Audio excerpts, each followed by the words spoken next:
बाबा जी सत श्री अकाल।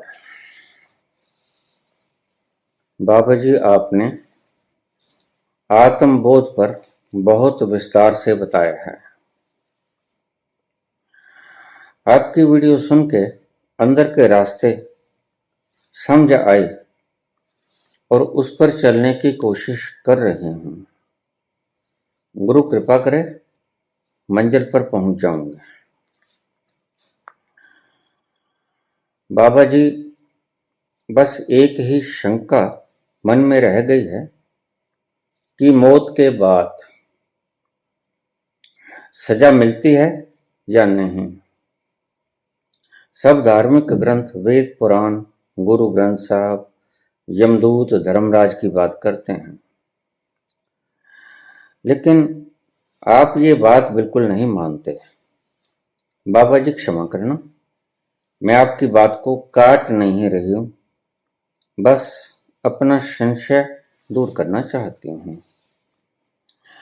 आप सभी बातों का जवाब दे देते हो, प्लीज इस बात का भी जवाब दे दीजिए। गुरु ग्रंथ साहब में कबीर जी ने यमदूत के दंड की बात बार बार कही है। बाबा फरीद ने तो कहा है कि मौत के बाद यमदूत बालों से पकड़ के खींच के ले जाते हैं, इसलिए तुम अच्छे कर्म करो। अगर तुमने अच्छे कर्म नहीं किए तो तुम्हारे सूक्ष्म शरीर को सजा मिलेगी।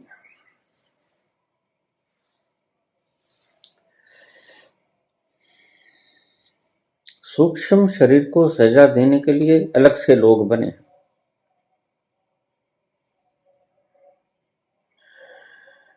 इसके पीछे का क्या रहस्य है यह बताने का कष्टकर है। ऊपर कोई धर्मराज यमदूत है कि नहीं।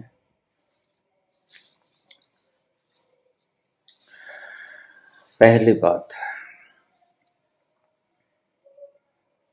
एक होता है ज्ञान, वो दर्शन से पैदा होता है, और एक होते हैं विचार, वो संभावित होते हैं।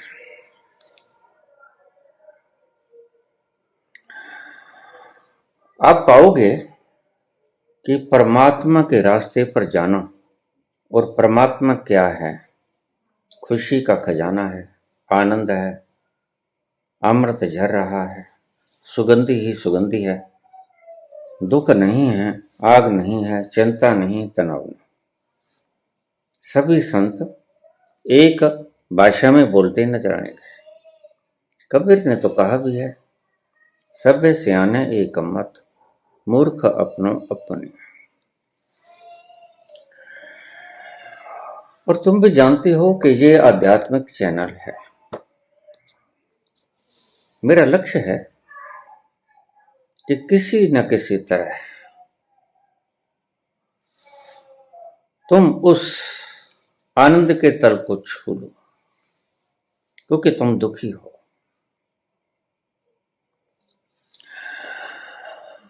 तो तुम दुखी हो तो सबसे पहले तुम्हारा कर्तव्य क्या बनता है कि हम इस दुख से दूर कैसे हो जाएं।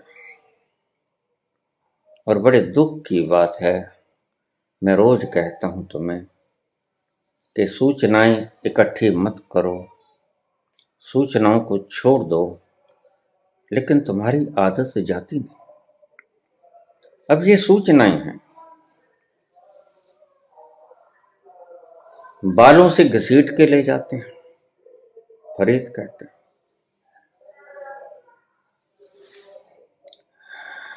तेल के कड़ाहों में जलाते हैं, पकोड़े बनाते हैं,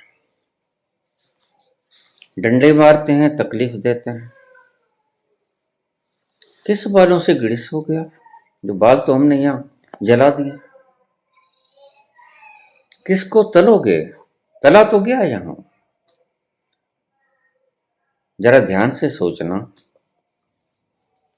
अब जो तुम उबलते हुए तेल के कड़ाहों में तलोगे उसे, जब उसका सूक्ष्म स्थूल शरीर जल रहा था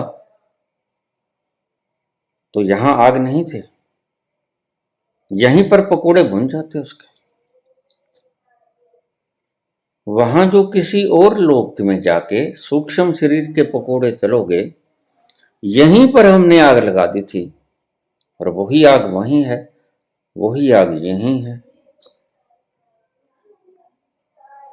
अगर सूक्ष्म शरीर को सजा मिलती और उसके पकोड़े तले जा सकते, तो यहां भी तो हमने आग लगा दी थी, यहीं तले जाते। लेकिन तुम सूचनाएं इकट्ठी करने पे उतारो। तुम्हें आनंद से कुछ लेना देना नहीं है, ऐसा मुझे प्रतीत होता है। और मैंने बहुत बार कहा है, सब ठीक है, मन भीतर उतर जाता है, शांति मिलती है, गुरु कृपा हुई तो वहां पहुंच भी जाऊंगी। बिल्कुल पहुंच जाओ, यही मेरी भी आकांक्षा है, इसीलिए तो बोलता हूं। लेकिन बाबा एक संशय रह गया, जैसे एक नहीं है संशय, अगर एक का निवारण हो जाएगा ना, और बहुत से संशय तुम्हारे भीतर भरे पड़े। मैं रोज कहता हूं, इस अचेतन को खाली करो क्रिया योग करके। ये तुमने खाली नहीं किया, तो खाली नहीं किया तो ये प्रश्न बनकर मेरे पास आएगा। अब ऐसा ही हो रहा है।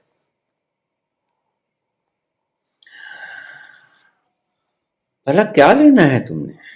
यमदूत तुम्हें बालों से खींच के ले जाएंगे, बाल तो यहां जल गए। जिस शरीर के ऊपर डंडा फेरोगे वो शरीर तो हमने जला दिया, और जिस सूक्ष्म शरीर के पकोड़े तलोगे, आग तो हमने यहीं लगा दी थी, यहीं पकोड़े बन जाते। ऐसी निरर्थक बातों में कुछ रखा नहीं। काम की बात पूछा करो। ऐसे ही वक्त को अपने, मेरे और लोगों के वक्त को बर्बाद ना किया करो। एक ही संशय बाकी नहीं है, मैं इसका जवाब दे देता हूं, लेकिन तुम देख लेना और बड़े संशय निकल आएंगे, क्योंकि ये संशय तुम्हारे भीतर भरे पड़े। कहीं पढ़ा होगा तुमने, किसी गपोट शंखी ने लिख दिया होगा।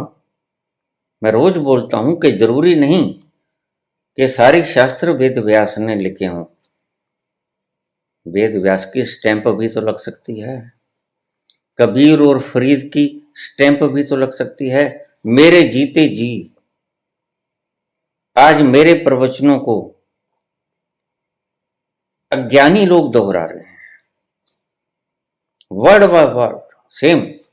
देख लो, ये कोई सरसा के सेठ ही नाम के व्यक्ति हूबहू मेरी अनाहत नाथ की वीडियो को बोल रहे हैं। और मुझे रोज लोग कहते हैं, बाबा कुछ एक्शन लो। क्या एक्शन? इसे वक्त जाया नहीं करना चाहिए। अगर खुद को इसे समझ नहीं आती तो मैं क्या समझाऊंगा इसको। ये जो लोग प्रचार कर रहे हैं, मैं इनकी तमन्ना को समझता हूं। ये धन इकट्ठा करना चाहते हैं, लालची लोग हैं, बेरोजगारी है, महंगाई बहुत है, अच्छी तरह से जानता हूं। जरूरतें बहुत हैं, शौक बहुत हैं। शौक तो तुम्हारे हवाई जहाज के ऊपर उड़ने के, और वो तुम्हारी जरूरतें बन जाती हैं। ध्यान से समझना, शौक तुम्हारे जहाज के ऊपर उड़ने के हैं, हेलीकॉप्टर के ऊपर हवा में चक्कर लगाने के हैं, और एक दिन तुम्हारे शौक तुम्हारी जरूरतों में बदल जाते हैं। बस यही कमजोरी है। तुम कहते हो ये तो हमारी जरूरत है। भाई जहाज जब नहीं होते थे तब किसकी जरूरत थी? तुम एक दिन शौक को जरूरतों में डाल लेते हो। जरूरत तो बस दो रोटी की है। देख पराई चौपड़ी मत ललचावे जी, देख पराई चौपड़ी मत ललचावे जी, रुखी सुखी खाए के ठंडा पानी पे। जरूर तो यही है। बिना चुपड़ी खा लो, चुपड़ी खा लो, कोई फर्क पड़ता है? तुम जरूरतों की तरफ नहीं देखते। तुमने जो शौक पाल लिए वो आज जरूरत बन गए। आज जरूरतें हो गई, शाम को शॉपिंग करने जाना है, हालांकि जरूरत नहीं है।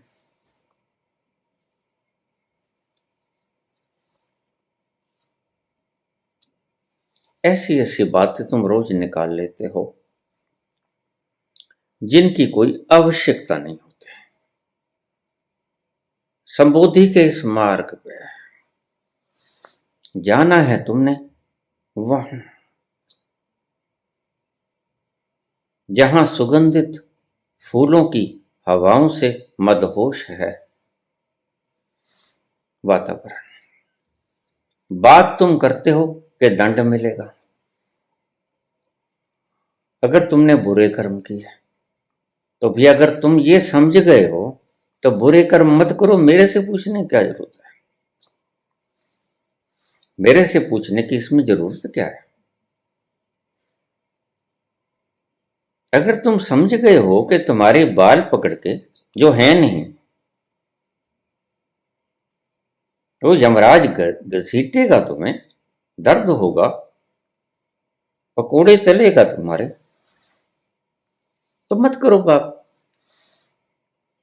संतों का ये एक तरीका था, जैसे कानून का तरीका है।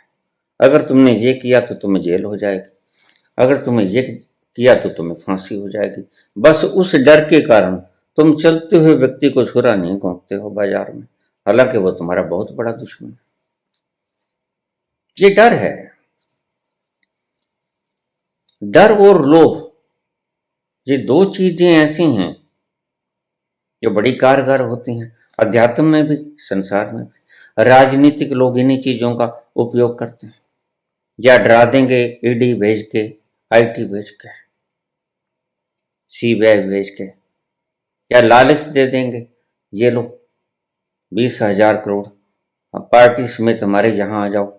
बस दो ही तरीके हैं, और ऐसे ही तुम्हारे अध्यात्म में चलता है। पुण्य किए, अच्छे किए, तो तुम स्वर्गों में जाओगे, और जन्नत में शराब के चश्मे बहते हैं, यहां मत पियो। तरीका था कहने का। न कोई स्वर्ग है, न कोई जन्नत है, न कोई शराब के चश्मे बहते हैं। और अगर शराब पीनी ही है तो मेरी एक बात समझ लेना, यहीं पी लेना, क्योंकि जहां की तुम्हें सुंदर सपने बताए सजाए जा रहे हैं, कोई स्वर्ग नहीं है, कोई चश्मे नहीं होते शराब के, यहीं देख लेना। तुम क्यों नहीं यहीं शराब का प्रयोग करते? यहीं देख लो कैसे है। और शराब का नशा जिसने चखा नहीं एक बार, अब बड़े नशे की तरफ आकर्षित कैसे होगा? जिसने ये नहीं देखा कि मदहोशी होती है, और ये शराब से ही पता चलता है, वह बड़ी शराब की तरफ आकर्षित कैसे होगा? इसलिए पी ही लेनी चाहिए, मैं कभी नहीं रोकता। पाप कर ही लेना चाहिए, क्योंकि पाप करने के बाद सजा मिलती है। आग में हाथ डाल ही लेना चाहिए, ऐसे तुम समझने वाले नहीं हो। तुम अनुभव से समझते हो, और अनुभव भी अपने अनुभव से समझते हो। इसलिए आग में हाथ डाल के ही देख लिया करो, छोटी सी उंगली डाल लिया करो, 2-4 महीने में ठीक हो जाएगी, कोई बात नहीं। लेकिन अकल तो आ जाएगी ना, कि आग में हाथ डालने से हाथ जल जाया करता है। शराब पीने से किडनी, हार्ट, लंग्स, लीवर, ये सारे अहम भीतर के हमारे इंस्ट्रूमेंट्स खराब हो जाते हैं। और जरा पी के देख लो, कौन रोकता है? कोई नहीं रोकता, बड़े मजे से पियो। और उसका दंड कोई यमराज नहीं देगा, ध्यान रखना। जब तुम जहर खा लेते हो तो यमराज आके दंड देता है? नहीं, जहर ही दंड दे देता है, जहर ही तुम्हें मार देता है। तुम क्या समझते हो जो पाप करेंगे उनको यमराज दंड देंगे? पाप ही दंड दे देंगे। कांटों के ऊपर चलोगे तो क्या यमराज दंड देंगे? कांटे ही चुभ चुभ के तुम्हारा बुरा हाल कर देंगे। यहां कर्म में ही परिणाम है। लेकिन संतों के अपने तरीके हैं समझाने का। संतों के अपने तरीके हैं, वो हैं कि नहीं हैं इस बात के स्पष्टीकरण में मत पड़ना। मैं तो कह दिया कि नहीं है, लेकिन तुम फिर हमको बढ़ाओगे कबीर के साथ, गुरु ग्रंथ साहब के साथ लड़ाओगे।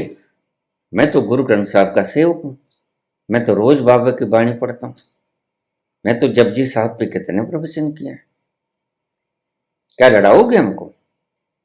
नहीं नहीं, ऐसी कुछ इष्टा मत किया करो। किसने क्या कह दिया, वो किसी ढंग से कहा है, मैं जानता हूं, लेकिन उस ढंग को तुम नहीं समझ रहे हो। बाबा नानक जैसा व्यक्ति अगर तुम्हें कहेगा ऐसी बात कि दंड मिलेगा, तो वह तुम्हें दंडित करने से रोकने का प्रयास नहीं है। वह प्रयास है कि तुम पाप करने से कैसे रुक जाओ। मूल में ये बात है। और अगर तुम पाप करना छोड़ दो तो दुनिया खुशहाल हो जाएगी। बस संतों का यही मंतव्य था। उसके पीछे की कहानियां किसी ने कुछ भी कह दी। पलटू अलग कहेंगे, मलूक अलग कहेंगे, कबीर अलग कहेंगे, नानक अलग कहेंगे, सब अलग अलग कहेंगे, लेकिन पीछे का मंतव्य समझो। पीछे का मंतव्य है कि पाप ना करो, और पाप ना करो यह भी तुम मुझसे पूछोगे। मैं तो सदा ही कहता हूं कि पाप मत करो, क्योंकि पाप कर्मों के कारण ही तुम दुखी हो। जो सुख की कामना है तुम्हारी भीतर की, वह क्यों है? क्योंकि तुम दुखी हो पाप के कारण। इल्यूजन पाप है, भ्रम पाप है। क्या भ्रम? तुम शरीर हो, तुम मन हो, यह भ्रम, ये पाप है, यह तुम्हें दुख देगा। और जन्मों जन्मों से यह भ्रम तुम्हें दुख दे रहा है, क्योंकि पाप है। और कबीर कहते हैं ऐसे पाप मत करो, लेकिन तुम मानते हो उनकी बात। यमदूत की बात तो समझ में आ गई कि बालों से पकड़ेगा और घसीट के ले जाएगा। कौन है यहां घसीटने वाला? कुछ लगता है कि तुम्हें? अगर सूक्ष्म शरीर के पकोड़े तले जाते तो यहां भी तो हम आग में डाल देते हैं, यहीं जल जाता। लेकिन तुम्हारी समझ में आता नहीं।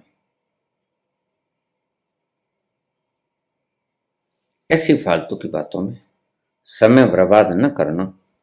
आध्यात्मिक रास्ते पे चलने वाला प्राणी तो अच्छा रहेगा, क्योंकि ये सूचनाएं हैं। संतों के सब है सियाने एक मत। लेकिन ये बात किस चीज के लिए है? परमात्मा के लिए ये बात है, सब है सियाने एक मत। लेकिन दूसरे रास्तों के लिए कोई कुछ कहेगा, कोई कुछ कहेगा, कोई कुछ कहेगा, वहां विचार नहीं मिलेंगे। जरूरी नहीं है एक संत की बात दूसरे से मिल जाए। क्यों? क्योंकि वो सूचना है। बहुत सी बातें हमें सूचनाओं के आधार पर तुम्हें बतानी पड़ती हैं, वो देखी ही नहीं जा सकती। वो अंदाजा लगाना पड़ता है, लेकिन परमात्मा के मामले में अंदाजा काम नहीं करता। वहां तो संत जब बोलेगा स्वयं अनुभव से बोलेगा, अन्यथा मार खा जाएगा। और ये चैनल आध्यात्मिक चैनल है, ध्यान रखना। ऐसे प्रश्न न पूछा करो, समय की बर्बादी होती है। वही समय जो आपके आत्मिक उत्थान में लग सकता था, यह गवा दिया ना। शंकाएं तो बहुत निकलेंगी। तुम क्या समझती हो कि इन शंकाओं पे आके बात खत्म हो जाएगी? तुम्हारा सारा अचेतन भरा पड़ा है, और मैं रोज कहता हूं इसको निकाल दो, किसी तरह क्रिया योग करके इसको कैथारसिस कर दो, वातावरण में फेंक दो। वातावरण बड़ा विशाल है, विराट, वह सब समाहित कर लेगा। यह तुम्हारी खोपड़ी में कैंसर बन के चस चस कर रहा है, और तुम कहते हो बाबा एक संसार रह गया, कि मरने के बाद फला ये कहता है, फला ये कहता है, आप ये कहते हैं। बिल्कुल ठीक है, मैं कहता हूं, आज भी कहता हूं, और तर्क भी देता हूं। अगर कड़ाहों में तले जाते तो यहां भी तो कड़ाहा था आग का, आग में फेंक ही दिया था तुम्हें, यहां न तले गए। और जिन बालों से घसीटोगे वो बाल हमने यहां जला दिए, और जिस शरीर को प्रताड़ित करोगे वो शरीर भी तो अग्नि भेंट कर दिया। फिर तुम कहते हो सूक्ष्म शरीर को कष्ट होता है। देखिए बात सुनो, सूक्ष्म शरीर के बिल्कुल कष्ट नहीं होता है।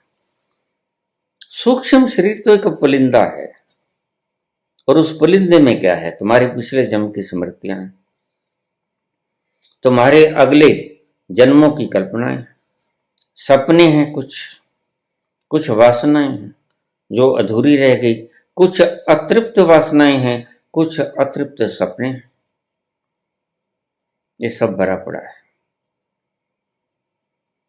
सूचनाओं से भरा पड़ा है, पिछले जन्मों के स्मृतियों से भरा पड़ा है, और पिछले जन्म बहुत है। तुम जब पत्थर थे, पत्थर से ये चेतना चली जो बहुत गहरे गए, और जिन्होंने अपने सारे जन्म खंगाल लिए। बस आज तो हम मुका के जाएंगे इस बात को, खंगाल लिए, वक्त कितना ही लगा। ऐसे ही मैं 35 साल तक एक बंद कमरे में आफ्टर एनलाइटनमेंट पड़ा नहीं रहा। मैं इन्हीं गोरख धंधों में था। उससे पिछले जन्म में क्या था, क्या था, क्या था। और बात पत्थर पे आ गई। पत्थर से चेतना का विकास शुरू हुआ। चलते चलते चलते पेड़, चलते चलते चलने वाले जानवर, यूनिसेलुलर ऑर्गेनिज्म, अमीबा, उसके बाद मल्टी सेलुलर, फिर चलने वाले, फिर पूंछ वाले, सूंड वाले, फिर आगे चलो, फिर कहीं जाकर मानव का शरीर। यही तुम कुछ पाओगे। पिछला जन्म क्या था? किसी का गधे का भी हो सकता है, किसी का हाथी का भी हो सकता है, घोड़े का भी हो सकता है, लेकिन सभी का एक जन्म नहीं होगा। जहां चेतना पूरे विकास तक आ गई कि मानव शरीर को ग्रहण कर सकती है, वहीं से तुम छलांग लगा लोगे। लेकिन ये कुछ मैंने बताया, बैल से छलांग लग सकती है, गधे से छलांग लग सकती है। गधा बड़ा समझदार होता है, तुम चाहे उसे मूर्ख समझ लो। जो बेचारा बिल्कुल चुप रहता है, उससे ज्यादा समझदार क्या होगा? बुद्ध की तरह चुप है वो। जरा देखो उसको, कभी बोला, और बोला तो कभी 1 मिनट के लिए बोल लेता है बेचारा। कुदड़की लगा लेता है दोपहर के वक्त माटी में, तुम्हें कुछ कहता है? तुम्हारा बोझ अड होता है। कितना शरीफ है बेचारा। यहां से छलांग लग सकती है, हाथी से छलांग लग सकती है। ये कुछ जानवर हैं। और देखिए पिछले जन्म में जो भी तुम थे वहां से छलांग लग गई। और पिछले जन्म में आमतौर से लोग यही होते हैं। अब कोई कहेगा मैं तो हाथी था, कोई कहेगा मैं तो घोड़ा था, कोई कहेगा मैं तो बैल था, मैं तो गधा था, मैं गधा था पिछले जन्म में। मनुष्य से पहले का जन्म मेरा गधा था। वहां से छलांग लग गई।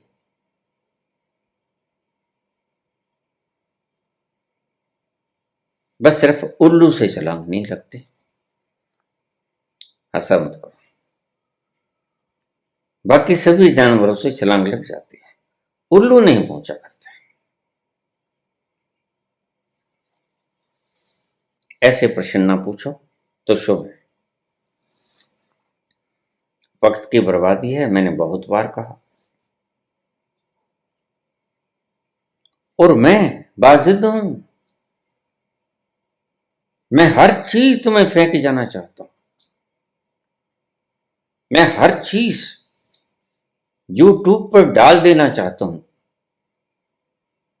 और सिर्फ यूट्यूब के भरोसे ही नहीं मैं छोड़ के जा रहा हूं, और भी बड़ी रिकॉर्डिंग्स हैं हार्ड डिस्क के अंदर। न जाने कितने लोगों ने मेरी वीडियोस को संग्रहित कर लिया है। वह जानते हैं ये काम की चीज है। और आगे आगे समय घनेरा आ रहा है।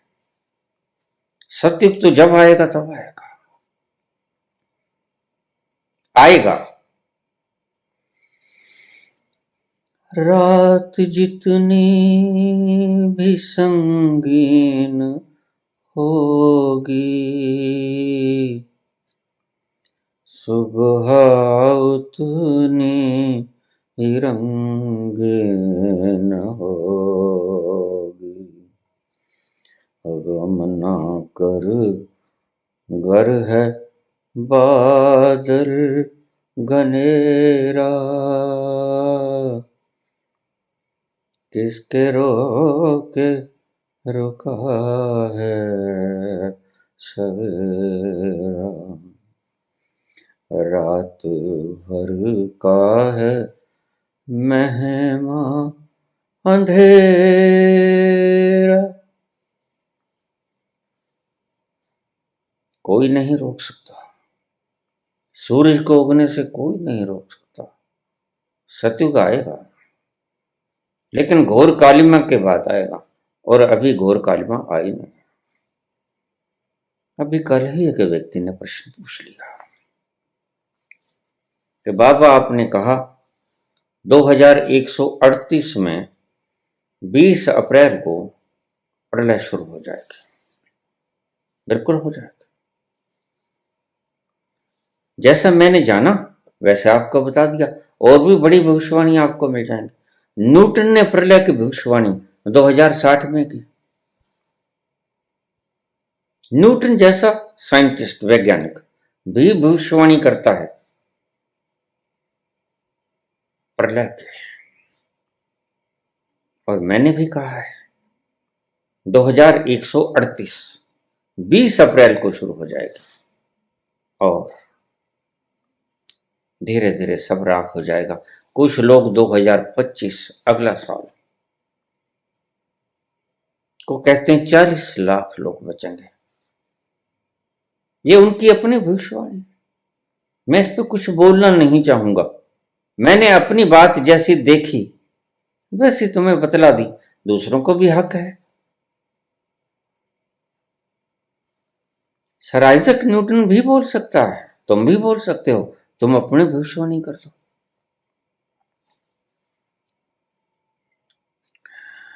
बीस अप्रैल का दिन होगा, 2138 साल होगा सन। रविवार का दिन होगा। उससे पहले आपको निशानी बता देता हूं। 24 और 25 तारीख फरवरी, 24 और 25 फरवरी की मध्य रात्रि को पूर्णमासी हो गया। और उस दिन ग्रहण लगेगा। और ग्रहण लगेगा पूर्ण ग्रहण। ब्लडी मून होगा। ब्लडी मून, पूरा मून होगा। और लाल रंग का खून जैसा दिखेगा। 24-25 फरवरी के मध्य रात्रि को यह ग्रहण लगेगा चंद्रमा को। उस ग्रहण के तत्पश्चात प्रलय के आभास होने शुरू हो जाएंगे। मैं तो नहीं कहता 2025 में 40 लाख लोग रह जाएंगे। मेरे देखे ये चीज नहीं बनती। मेरे देखे जो चीज बनती है ना 60 में बनती। मेरे देखे जो चीज बनती है मैंने बता दी। उससे पहले के लक्षण भी बता देता हूं। 24-25 फरवरी के मध्य रात्रि को पूर्णमासी के दिन, उस दिन पूर्णमासी होगी, रात्रि को ग्रहण लगेगा, पूर्ण ग्रहण लगेगा। भारत में तो खूब दिखेगा और मेरे शहर में तो खूब दिखेगा, गिदड़बाहा में। हाँ, ब्लडी मून होगा वो। उससे देखना जरा, जो बच जाएंगे। अभी हम तो ना बचेंगे, हमारी औलादें और उसके बाद की औलादें। मेरे देखे कोई नहीं बचेगा उस वक्त तक। आगे जाके चौथी पांचवी पीढ़ी इस दृश्य को देख जाएगी जो मैं कलमबद्ध कर रहा हूं।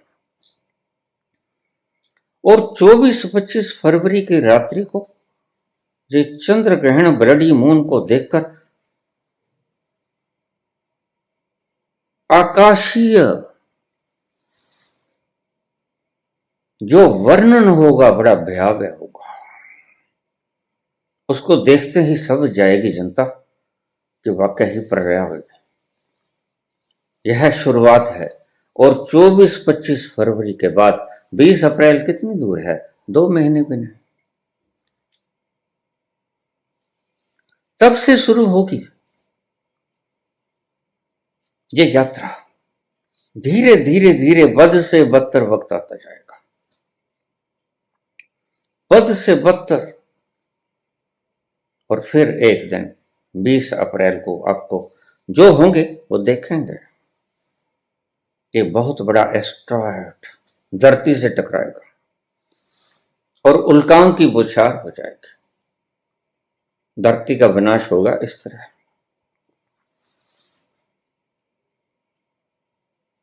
कोई सभ्यता ना बचेगी, लेकिन मेरे देखे करीब कुछ करोड़ व्यक्ति बचेंगे, 7-8 करोड़।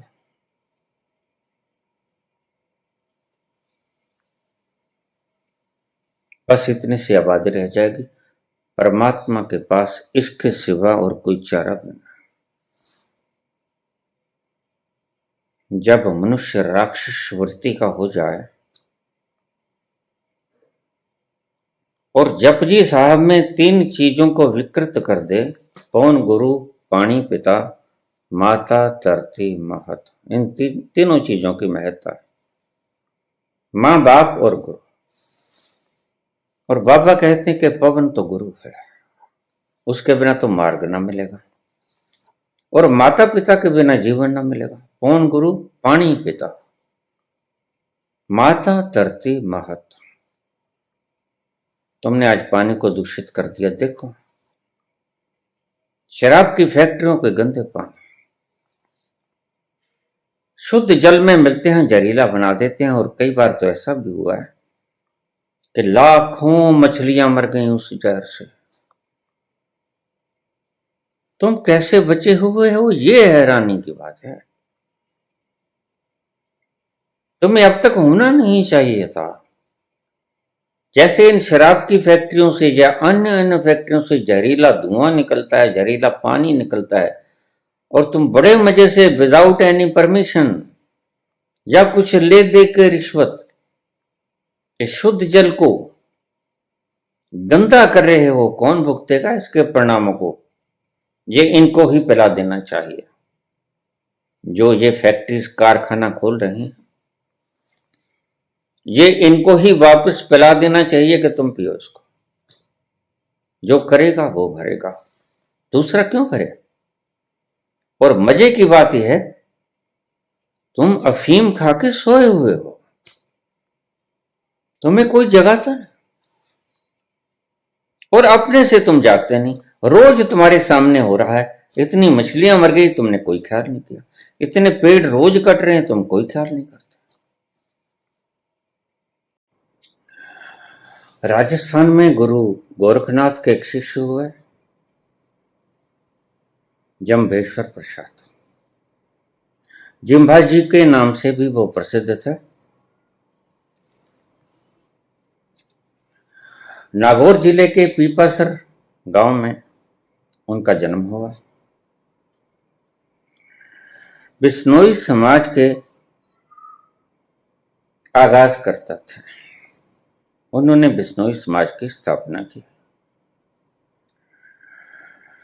1451 में इनका जन्म हुआ राजस्थान में नागौर जिले के पीपासर गांव में, और 1536 में इनकी मृत्यु हुई। गोरखनाथ, गुरु गोरखनाथ के शिष्य थे। एक बात कहा करते थे, बात बड़ी छोटी है, अर्थ बड़ा गहरा है। ये कहा करते थे, अगर पेड़ कटता हो और एक तरफ तुम्हारी गर्दन कटती हो तो गर्दन कटवा लेना, पेड़ को कटने मत देना। ऐसे ऐसे संत हमारे समाज ने जन्मे। गर्दन कटवा लेना, पेड़ को मत कटने देना। बस इस छोटे से शब्द में एटम बम की तरह वृहद संदेश छुपा हुआ है। तुम आज वातावरण को दूषित कर रहे हो त्योहारों के नाम पर। दीपावली के नाम पर पटाखे फोड़े जा रहे हैं। इनको साफ कौन करेगा? पेड़, और पेड़ों को काटा जा रहा है।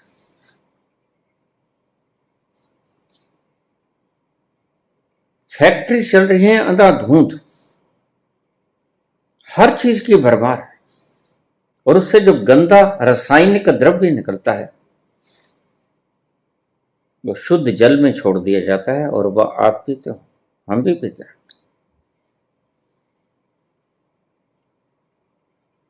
ये जो ऊंची पदवियों पर बैठे हैं, ये तो बाहर के मुल्क का या इस मुल्क का डिस्टिल्ड वाटर पीते हैं। बोल मत जाना, इनको कोई फर्क नहीं पड़ता। मरेंगे तो हम मरेंगे किसी भी लाइलाज बीमारी के कारण, वो चाहे कैंसराइटिस हो या कोई अन्य हो।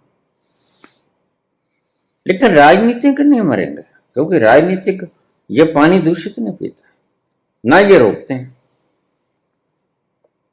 जिनको हमने गद्दियों पे बैठाया, मूल 3 चीजों की सुरक्षा तो वो करें। कौन गुरु पानी पिता, ना पवन की रक्षा कर पाते, ना पानी की रक्षा कर पाते। पवन रोज विकृत हो रहा है, रोज पोल्यूट हो रहा है, रोज हम गंदगी छोड़ रहे हैं वातावरण में। कब तक चलेगी? और फिर तुम कहते हो प्रलय आएगी। क्यों आएगी? इसी कारण से आएगी। परमात्मा के पास वो रास्ता क्या है?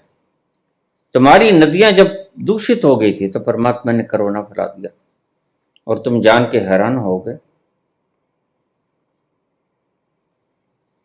कोरोना काल में जो लॉकडाउन हुआ, उसके बाद गंगा इतनी पवित्र हो गई थी, जैसे गोमुखी से पानी निकलता है वैसे सारी गंगा से पानी निकलता था, डिस्टिल्ड।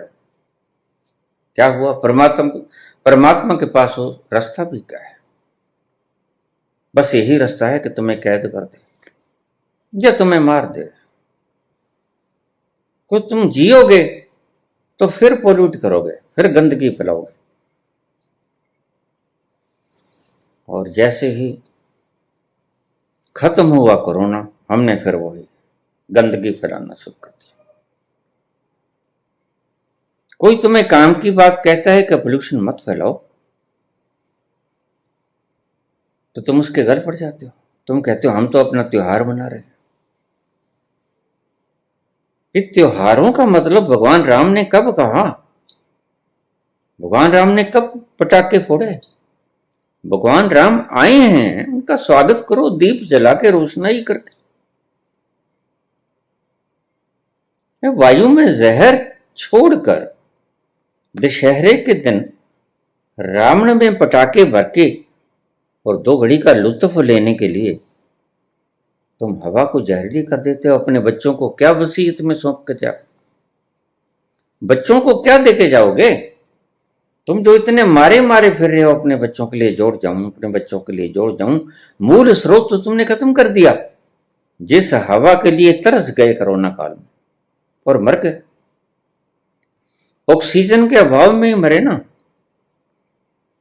यही तो था मेन कारण। और उस ऑक्सीजन को तुम फिर दूषित करने में लग गए। आदमी बड़ा मूर्ख है, आदमी समझता ही नहीं। तो जब तुम समझोगे नहीं बार बार, तो परमात्मा क्या करेगा? परमात्मा यही कुछ करेगा, उसके पास और कोई इलाज नहीं। उसने अपनी सृष्टि को तो बचाना है ना।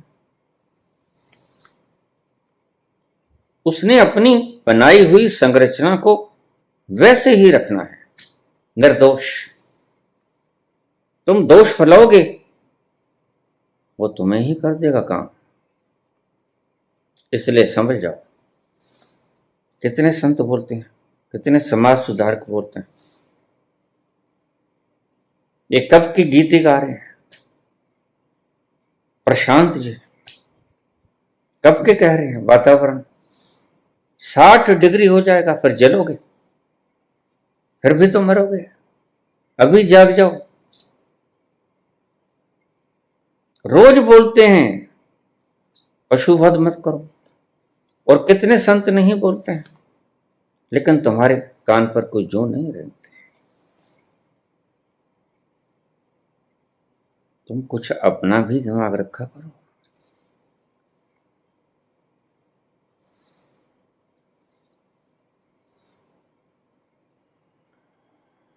तो जम्बेश्वर, गुरु जम्बेश्वर जी ने, जम्बो जी ने कहा कि अगर पेड़ कटता हो और तुम्हारा गला कटता हो तो शीश दे देना, गला कटवा लेना।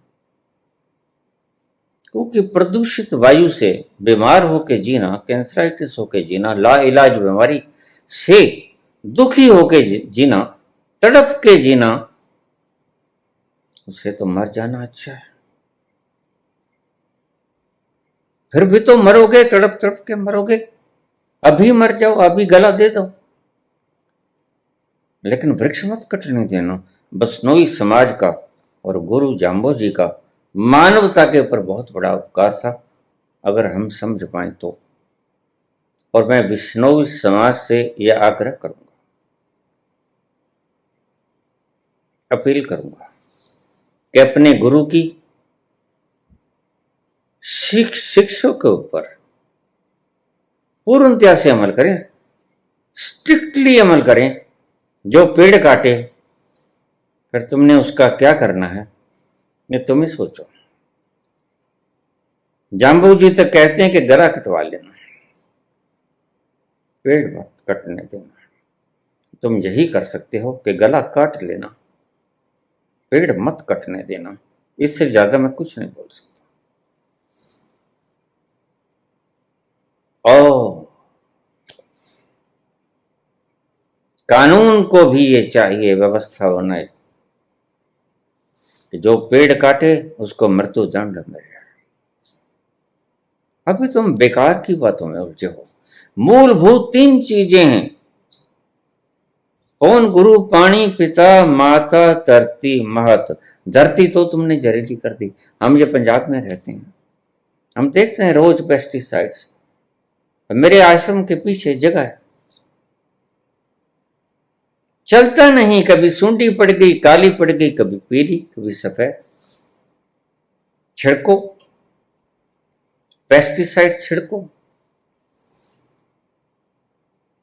धरती तो जहरीली हो गई, पानी तो जहरीला हो गया, वायु तो जहरीली हो गई, और ये तीनों चीजें चाहिए सुखद स्वस्थ जीवन को जीने के लिए। काश इस तरह के लोग और जागृति फैलाएं, घर घर जागृति हो। सबसे पहले बचाना जरूरी है इन 3 चीजों को, बाकी बातें बाद में। अगर जीवन ना रहा, क्या करोगे झंडों का? घर घर झंडा क्या करोगे? अगर मानव जीवन ही ना बचा और ये 3 चीजें प्रदूषित हो गई, और सांस लेने में भीतर जहर गया, जीवन ना गया, तो क्या करोगे झंडों को? झंडा डंडा उठाए फिरो। जीवन ही समाप्त हो गया। तुम तुम्हारी पुश्तों को क्या दे के जा रहे हो वसीयत में? क्या कहेंगे वो तुम्हें? तुम्हारी पूजा करेंगे? इस तरह वायु को, पानी को, धरती को प्रदूषित करके जाने वालों, तुम्हारी ही औलाद तुम्हारी कब्रों पे जूते मारेगी। जूते मारेगी, जूते। कि हम तो नहीं थे लेकिन तुम तो थे, तुमसे बचाया ना गया। तुम क्या कर रहे थे?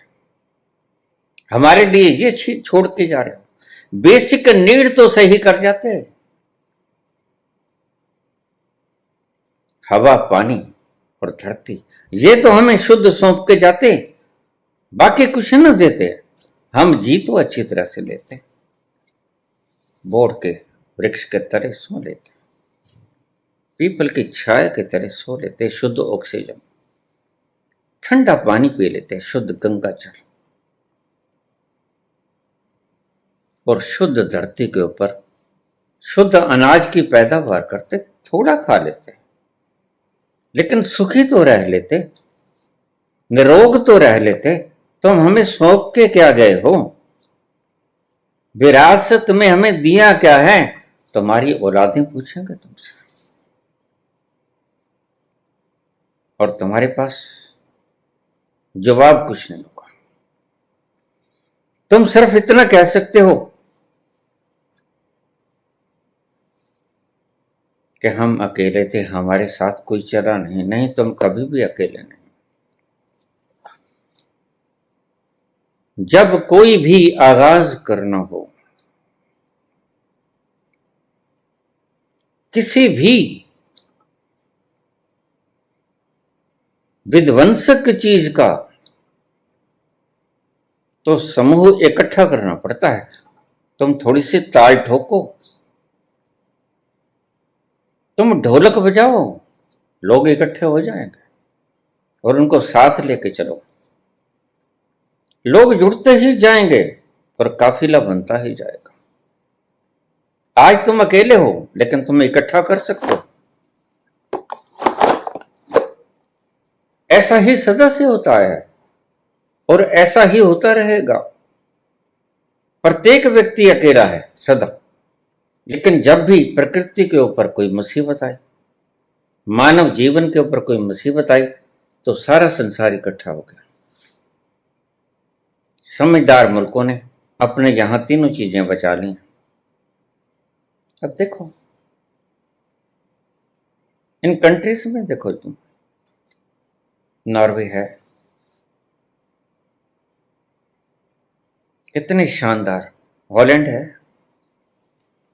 ग्रीनरी है चारों तरफ, शुद्ध हवा है सांस लेने को, शुद्ध पानी है, शुद्ध धरती है। वहां तुम जरा खराब करके देखो इन चीजों को। लेकिन कमाल की बात है, हमारे पैरोकारों को तो ये लगता है कि हम अपनी गद्दी कैसे बचा लें। तुम्हारे जीवन को बचाने का कोई ख्याल नहीं। मैं कहता हूं कि राजनीतिज्ञों को इस समूह के साथ इकट्ठा होना चाहिए, और मैं तो ये कहता हूं कि आगाज ही होना करना चाहिए, क्योंकि उनके हाथ में सत्ता है, और सत्ता है तो उनके पीछे लोग हैं, और सांस सभी लेते हैं। किसी भी पार्टी के फॉलोवर्स हैं, सांस सभी को लेना पड़ता है, और इसी प्रदूषित वायु में वो सांस लेते हैं। पानी भी सभी को पीना पड़ता है, और यही गंदला पानी वो पीते हैं, और धरती से अनाज भी वही निकलेगा, पेस्टिसाइड युक्त, जहरीला। तुम भी खाओगे, और पार्टी कोई भी हो, लेकिन जीवन तो एक है। इस जीवन को बचा लो। ये काम की बातें हैं, इधर तुम ख्याल नहीं करते। मरते वक्त यमदूत यमराज आके बालों को खींचता है, दर्द होता है। ये बातें तो बड़ी सूझी देवी तुम्हें।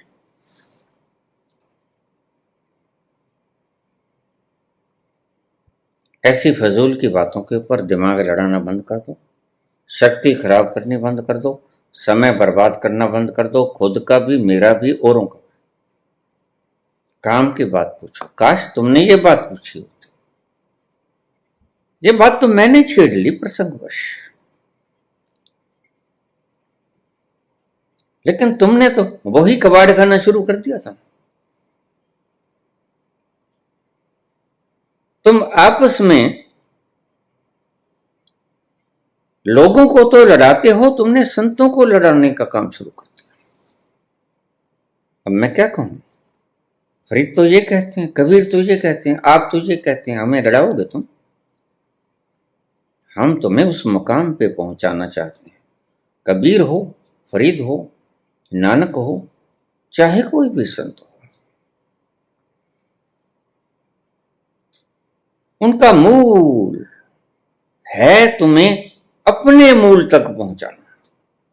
तुम कौन हो वहां पहुंच जाओ, क्योंकि तुम अपने से दूर होकर दुखी हो, और अपने से दूर जो भी हो जाता है वह दुखी हो जाता है। इस सूत्र को याद रखना। तुम अगर दुखी हो तो एक मायने में तुम अपने से दूर हो। कम दुखी हो तो कम दूर हो, ज्यादा दुखी हो तो ज्यादा, और बहुत ज्यादा दुखी हो, चैन ही नहीं आता, सांस ही नहीं ठीक से लिया जाता, तो तुम अपने से बहुत ज्यादा दूर हो। जितने दूर हो उतने दुखी हो। यह सीधी सी परिभाषा को आप नोट कर लेना। इस बात के ऊपर तो आप कभी पूछते नहीं। बाबा आप आध्यात्मिक प्रवचन तो बड़े सुंदर बोलते हैं, लेकिन एक संशय बाकी रह गया, फिर तुमने मुझे नहीं सुना। और ध्यान रखो, तुम्हें मुझे सुनना भी नहीं चाहिए। इसलिए मेरे कम सुनने वाले या तो चले जाते हैं या मैं भगा देता हूं, निकलो। इन बातों की जरूरत क्या है? जब मैं तुम्हें 1000 बार कह चुका कि इन सूचनाओं की कोई आवश्यकता नहीं, तुम्हारी खोपड़ी को भरेगी, और मैं कहता हूं खोपड़ी को खाली करो, तुम उल्टे ही चलोगे, तो फिर मेरे चैनल को अनसब्सक्राइब क्यों नहीं कर देते? कहीं और चले जाओ जो तुम्हें सूचनाएं समझाता है। जो काम की बात है वो तुम्हारे दिमाग में नहीं आती। दिमाग में भूसा भरा है तुम्हारे। जो बिल्कुल बेकाम की बातें हैं, जो किसी के काम के नहीं, जो बकवास हैं, वो तुम पूछ रहे हो। और इतनी मैं खातिरदारी करता हूं तुम्हारी, बात तुम फिर भी नहीं आती। रोज खातिरदारी होती है किसी न किसी, बात तुम फिर भी नहीं आती। गुरबाणी का ये शब्द, जपजी साहब का ये शब्द अपने हृदय में बसा लेना। परमात्मा की बात बाद में सोचना, ये बात पहले सोच लेना। मुझे सुनने वाला प्रत्येक व्यक्ति, मैं तुम्हें बार बार कहता हूं, चाहे वो बूढ़ा है, चाहे वो छोटा बच्चा है, उसके घर का कोई भी प्राणी एक बच्चे के नाम के 2 पेड़ जरूर लगाए। आज से ही आगाज कर दो यार। और जहां से प्रदूषण उठता है, जिन फैक्ट्री से, उनको खंगालो, सर्च करो और उनके विरुद्ध मुहिम छेड़ो। तुम जब इकट्ठे होगे तो वो भाग जाएंगे फैक्ट्रीज को लॉक करके। हमें शराबों की जरूरत नहीं, हमें इन फैक्ट्री से निकला हुआ गंदा पानी, उसकी कोई जरूरत नहीं। ये अपने धन को बढ़ाने के लिए करते हैं, ये भूखों नहीं मरते, इनकी जरूरतें खत्म हो गई। अब तो ये हमें मारने पे तुले, और तुम इनके हाथों मत मरो। तुम मरो तो मौत के हाथों मरो। ये तो तुम्हें तड़पा तड़पा के बीमारी से कैंसराइटिस करके मार देंगे। जागो, जागो। अगर तुम सच्चे देशभक्त हो और इस देश को बचाना चाहते हो, बोल तो मैं सारे विश्व के लिए रहा हूं, लेकिन कम से कम इस देश से शुरुआत तो करो। इस देश की जनसंख्या करीब करीब दुनिया में सबसे ज्यादा जनसंख्या है। चाइना या इंडिया, ये मिला के करीब करीब आधी दुनिया बन जाती है। अगर ये दो मुल्क संभल जाएं तो प्रदूषण की क्या औकात है कि वो ठहर जाए। पानी भी शुद्ध हो जाएगा, हवा भी शुद्ध हो जाएगी, धरती भी शुद्ध हो जाएगी। ऐसा काम मत करो कि मानवता तड़प तड़प के प्राण त्यागते हैं। मानवता कोरोना काल को याद करो,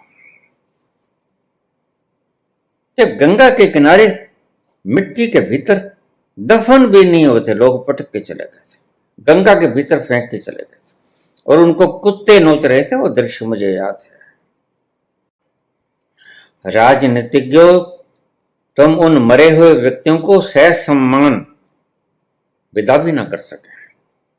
उनकी लाशों को गंगा के किनारे थोड़ा सा पाड़ लगा के उसमें दफन कर दिया गया और कुत्तों ने उन्हें खा लिया। मैंने ये दृश्य अपनी आंखों से देखा है, तुमने भी देखा होगा। क्या तुम चाहते हो कि तुम्हारे भी यही दशा हो? उन दिनों को याद करो। तुम चाहते हो कि ऐसी ही बीमारियां फैलें? क्यों फैलें?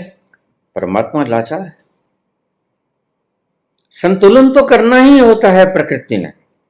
अगर तुम प्रकृति को असंतुलित कर दोगे तो संतुलित करने के लिए उसके पास और कोई रास्ता नहीं, कोरोना जैसी महामारियों के अतिरिक्त। फिर ऐसे ही दफन होगे। ये खुद तो तरंगों में 21 तोपों की सलामी लेके विदा होना पसंद करेंगे, लेकिन तुम्हें नसीब नहीं हुआ एक कफन। बने रहो गद्दियों पे, बिल्कुल बने रहो, लेकिन मैं तुम्हें यह कहता हूं कि इस तरह के काम फिर मत होने देना। मेरी करबद्ध प्रार्थना भी है और मैं सख्त शब्दों में भी तुम्हें कहता हूं कि इस प्रकृति में तुमने भी जीना है, ये पानी तुमने भी पीना है, ये धरती से उपजी हुई अन्न तुमने भी खाना है। ऐसा मत करो। अपने बच्चों को ऐसे तड़पा तड़पा के मत मारो। अगर तुमको सत्ता सौंप दी तो इतना बेहूदगी से मत मारो कि वो तड़पते तड़पते प्राण त्याग लें। मैंने देखे हैं लोग मरते हैं, किसी कारण से हुए। हम कारणों को न फलोरें तो अच्छा होगा, क्योंकि कारणों को खंगालने से बात बढ़ती है और बात बढ़ने से झगड़ा बढ़ता है और झगड़ा बढ़ने से ईर्ष्या और द्वेष बढ़ती है। हम इसको दफन कर दें तो ज्यादा अच्छा होगा, ज्यादा बेहतर यही होगा कि इसकी पुनरावृत्ति न होने दें। प्रकृति के हिसाब से चलें और इन 3 चीजों को तो बचा ही लें जो बाबा ने हमें नसीहत दी है। कौन? गुरु, पानी पिता, माता धरती, महत्व। ये 3 चीजों को बचा लो। ये प्रत्येक राजनीतिक की जरूरत होनी चाहिए। जरूरत ही नहीं, भीतर से ये प्रण लेना चाहिए, भीतर से ये जोश उठे कि हमने अपनी प्रकृति को तो जीने योग्य बनाना है। तुम भी इसी धरती पे जियोगे, इसी वायु में श्वास लोगे, इसी पानी को तुम भी पियोगे। इस धरती से उपजी हुई अनाज को तुम भी खाओगे। इसको दूषित होने से बचा लो और संगठित हो जाओ, क्योंकि तुम्हारे जीवन मरण का सवाल है। तड़प के मरना चाहते हो तो तुम्हारी इच्छा है, लेकिन मैं नहीं चाहता कि तुम अपने बच्चों को विरासत में ये जहरीली चीजें देके जाओ। पानी जहरीला, हवा जहरीली, धरती जहरीली, इनको बचा लो। मेरी करबद्ध प्रार्थना है। धन्यवाद।